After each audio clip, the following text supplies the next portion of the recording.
Good day, and welcome to Zoyols News. I'm Michael Reed. Our top story this hour.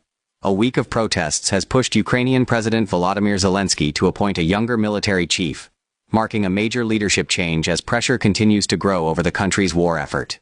This is Zoyols News. Once again, I'm Michael Reed. The news begins now. He suited Ukraine's initial need to match and occasionally outwit a larger, bloodier enemy. The defense of Kyiv in 2022, the rapid recapture of Kharkiv region later that year, and the sudden invasion of Kursk, Russia itself, in 2024, all are to his credit. But his leadership was also marked by tremendous losses in Ukraine's ranks. And ultimately, the same political infighting and naked ambition that led to his rise would lead to his downfall. Syrskyi got the job after the 2023 counteroffensive failed, and the then top commander, Valery Zelensky, was moved to London as Ukraine's ambassador. Many analysts suggest the failure stemmed from Syrskyi convincing Zelensky that a simultaneous push against the eastern city of Bakhmut and the Zaporizhzhia front in the south would split Russia's defenses. Instead, it split the strength of Kyiv's much-vaunted summer push, which failed. Syrskyi rose to the top also because Zelensky had perhaps become too popular, with his face often seen on military cafe walls. Polls showed him wildly more liked than anyone else. And so, failure on the battlefield guaranteed his departure. Fast forward 2 years, and a similar situation repeats itself.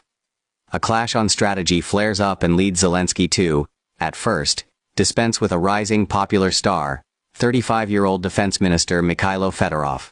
The disruptor-in-chief he had too openly sparred with Syrskyi about reform, and Zelensky, also too openly, had to admit he'd become the arbiter between the men. "You can't run a war like that," he said quite correctly. The removal of Fedorov, a pioneer in technology and recruitment, sparked rare protests in Ukraine's streets. The week of melodrama followed a familiar pattern for Zelensky, reminiscent of a crisis a year ago over the fate of Ukraine's anti-corruption bureau.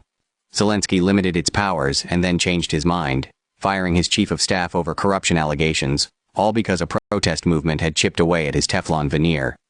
Zelensky seems to have learned almost nothing from that episode, and the repeat cycle of action, protest, reaction reveals two things about where Ukraine's war is at now.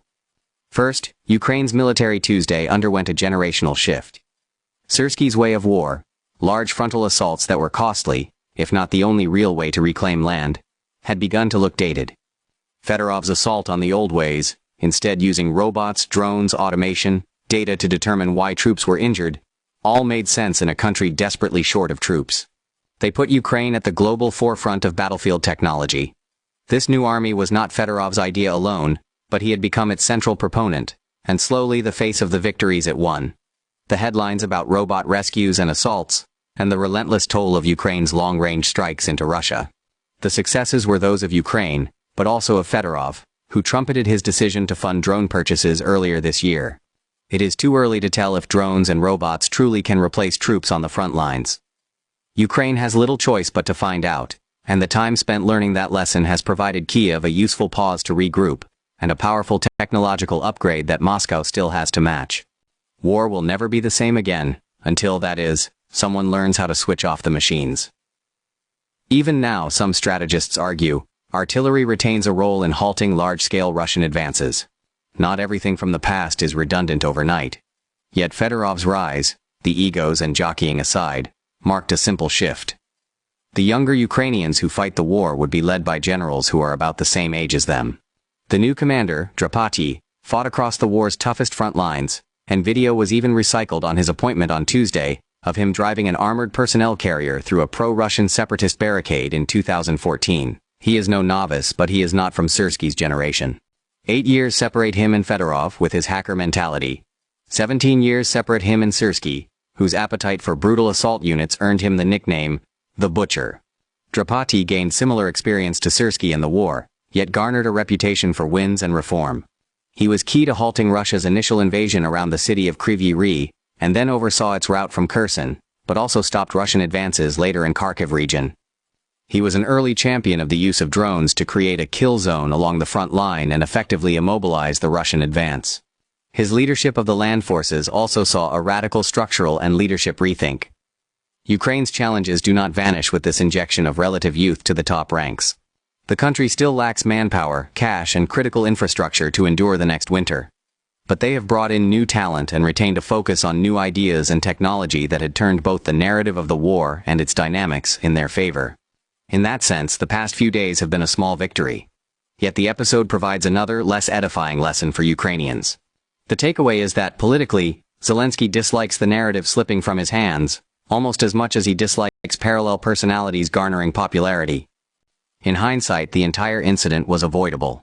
Zelensky could have removed Syrskyi a week ago, as had seemed inevitable for months, as talk of his failings echoed around Kyiv. Instead, the public spat between the young Fedorov and older general led Zelensky to stick with the old, loyal guard. Syrskyi had over the years proven himself the more capable political operator, and perhaps Zelensky feared the disruption in the established command his departure would provoke. Or was he more concerned that the young disruptor might have been seen to force upon him a key personnel change?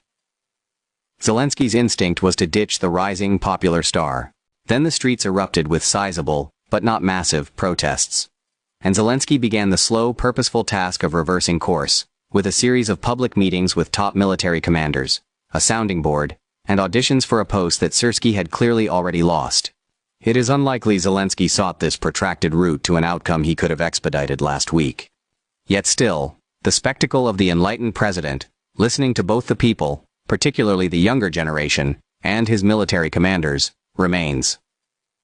It is unclear what prominent role Fedorov has been offered in the government, or if he will accept it. That has become less the point. Zelensky has shown his Western allies and voters that he listens and can make disruptive change permanent.